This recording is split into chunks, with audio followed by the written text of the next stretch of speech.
learn that it's okay to go through your emotional stages. You're entitled. You're Yes. entitled to feel depressed. You're entitled to feel angry. You're entitled to want to be alone. You're entitled to Mm-hmm. go crazy for a little while if you need to. That's part of, the healing process. So never feel Right. guilty for that.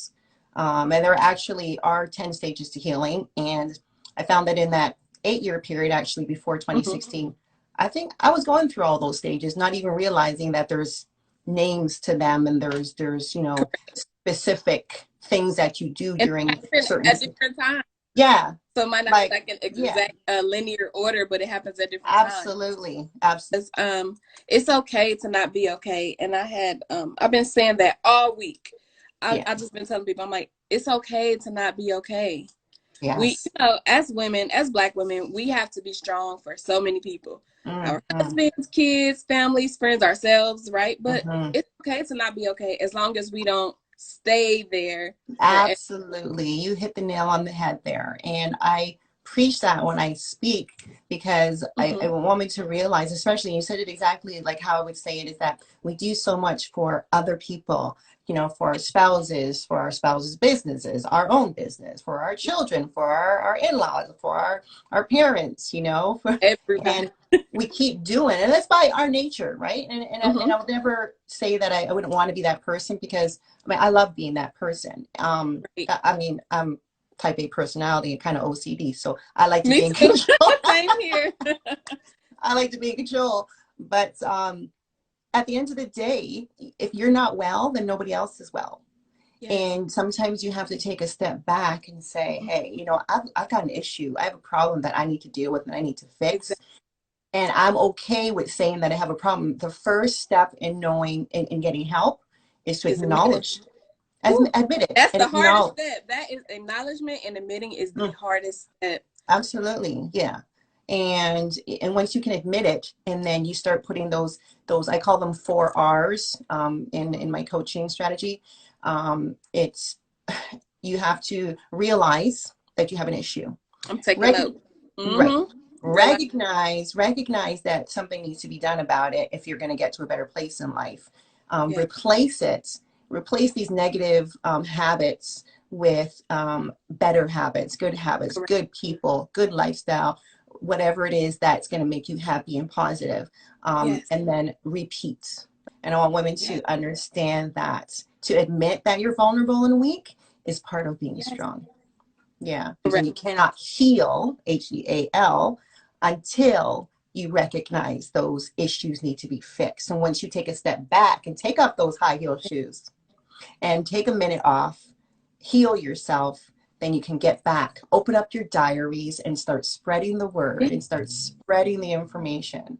And the purposes of it is to have a platform where women can come and speak to other women in an Mm-hmm. unbiased platform where they're not judged because of, a struggle that they've been through. Because way too Because we. often, especially, yeah, we're all going through something. Yes. And way too often, especially as Black women, we tend to, point the finger and say, she's dealing with something, must be a reason why, instead Amen. of, you know what?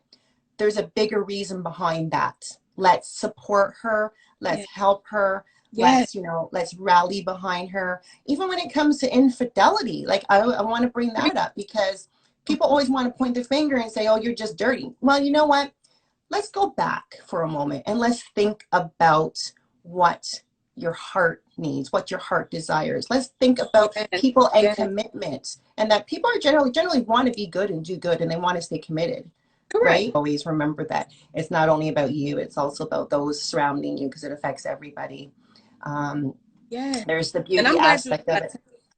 it too, because you have families, you have, like you said, caregivers, everybody that's helping you on this journey.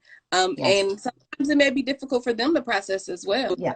We tend to forget sometimes, like, no, the Yeah. kids go through it, the husband, everybody goes through it. Absolutely. And everybody deals Yeah. deals with it, excuse me, in their own way too. So it's important to recognize that. And I'll Yes. say, I'll be the first one to admit that I didn't realize that in the beginning. And I was wondering, like, why is my husband acting so like he don't care? And it wasn't that he didn't care, obviously.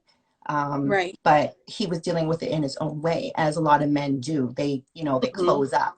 And now he's got this wife that has cancer, not once, twice, or three times. But he's got Yeah. these children and he needs to make sure, okay, he's got to take care of me physically. He's got to hold down the fort Yeah. financially. You know, he's got to still go to work and do what he does. And, Right. you know, I needed to put aside for a moment my desires and my needs and my wants. And that's all I was thinking about, which is natural, Right. Of but that's course. all I cared about, right? Like, I'm like, you need to be here with me, holding my hand, you know, saying you're going to be okay, baby. Everything's Hmm. going to be fine. That's what I wanted. But realizing, not remembering that people deal with it differently. So Differently. that's my whole point. So Yeah. how do you maintain it all? Because you are a wife, you're a mother, like I said, Hmm. motivational speaker, life coach, talk show host, you do a lot. So Yeah. how do you balance it all? Even Well, dealing with your own stuff, because we all have our own stuff we deal with personally. So how do you yeah. balance it and maintain through it all?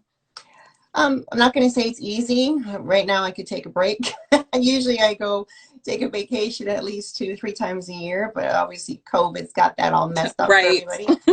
Um, but I emphasize a whole lot that it's important to have a method of self-care. And I say that because sometimes women feel that, okay, I can't do this because I have this husband to take care of, this house, these kids. You know what? Mhm. They'll be okay. There'll be someone to rally and help them out. There'll be family, friends there to help you out.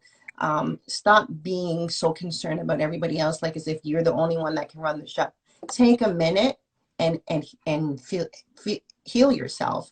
And how I maintain everything is because I do that. I take minutes and I say, you know what? I'm going away for the weekend. Whether it's with my girlfriends or whether it's by myself, I enjoy alone time. I Yeah. do that. And a lot of people think it's crazy and it's weird. It's like, alone? Like, why do you want to be alone? Like, why do you not want to be alone? Yeah. You need to clear you. We need to refresh Yeah. and cleanse and just restart. Sometimes Yeah. you have Why do to you not stop. want to be alone?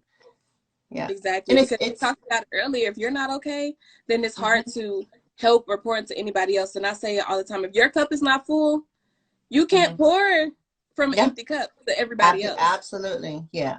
So Yeah. it's important to take that time to have self-care. I definitely have a faith relationship.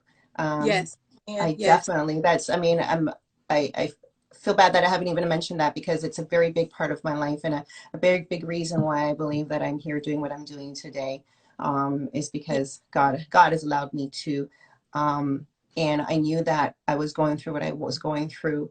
At the end of the day, there was a purpose, a bigger purpose.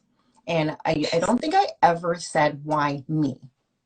I just kept going along with it. I was like, okay, okay, I don't like this. I don't like having the cancer come back. I don't like the pain that I have to go through the surgeries. Yes, I had my down moments. I had a ton of down moments. I had a lot of Correct. depressed moments.